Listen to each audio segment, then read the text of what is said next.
হরে কৃষ্ণা। মানব জীবনের এই ক্ষণস্থায়ী পথে আমরা সবাই খুঁজি শান্তি, সুখ আর মুক্তির পথ।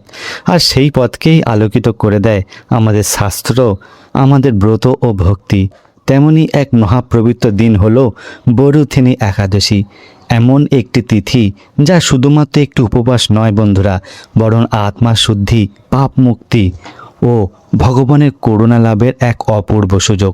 শাস্ত্রে বলা হয়েছে এই পবিত্র একাদশীর দিনে যদি কেউ নিষ্ঠা ভরে ভগবান বিষ্ণুর স্মরণ করে, ব্রত পালন করে, তবে সে এমন এক ফল লাভ করে যা হাজার বছরের কঠোর তপস্যার সমান ফল লাভ হয়।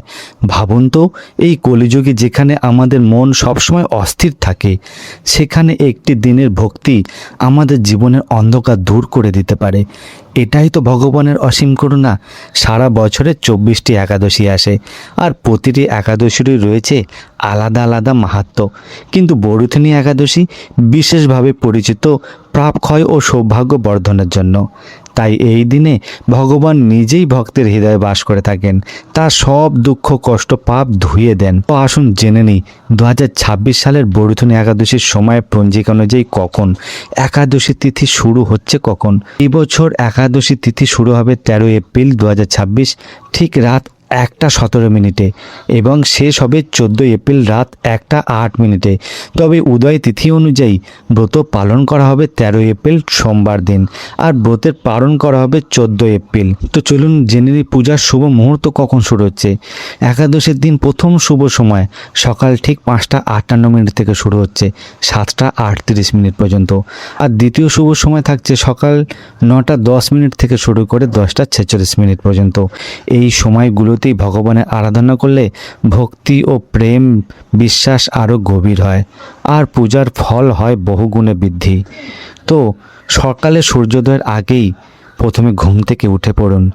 চারিদিক তখন নিস্তব্ধ পবিত্র থাকে। ঠিক সেই সময়টি ভগবানের সাথে সংযোগের জন্য সবচেয়ে উপযুক্ত।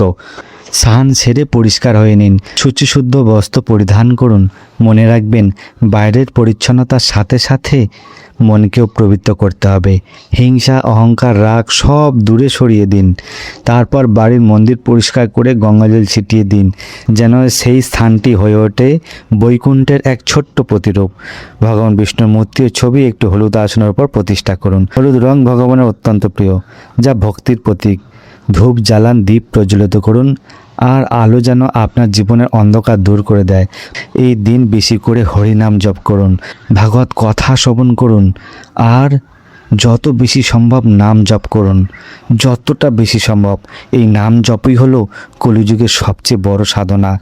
একাদশী ব্রত এই দিন বিশেষ করে পাঠ করুন, যেহেতু বরুথিনী একাদশী। তাই যেদিন যেরকম একাদশী আসে সেই একাদশীর ব্রত কথা শ্রবণ করুন, ভগবানের লীলা স্মরণ করুন। মনে করুন তিনি আপনার সামনেই বসে আছে, আপনার সব কথা শুনছেন। সব শেষে আরতি করে ভগবানকে প্রণাম জানান এবং তার কাছে প্রার্থনা করুন, হে প্রভু, আমার সব পাপ ক্ষমা করে দিন, আমাকে আপনার চরণে স্থান দিন। তাই শাস্ত্রে বলা হয়েছে বরুথিনী একাদশী ব্রত পালন করলে জীবনের সকল পাপ ধুয়ে যায়, অশুভ শক্তি দূর হয়, ভাগ্য উজ্জ্বল হয় এবং সবচেয়ে বড় কথা ভগবানের কৃপা লাভ হয়। এই ব্রত শুধু আমাদের বাহ্যিক সুখ দেয় না বন্ধুরা, বরং অন্তরের গভীরে থাকা এক অদ্ভুত শান্তি এনে দেয়। এমন এক শান্তি যা পৃথিবীর কোনো সম্পদ দিয়ে পাওয়া যায় না। শেষে একটি অনুভূতি বলি, জীবনে আমরা কত কিছুই না চাই, ধন, মান, সুখ, ভালোবাসা, কিন্তু একবার ভেবে দেখুন, যদি ভগবান নিজেই আমাদের জীবনে এসে বসেন, তাহলে আর কি কিছু প্রয়োজন থাকে?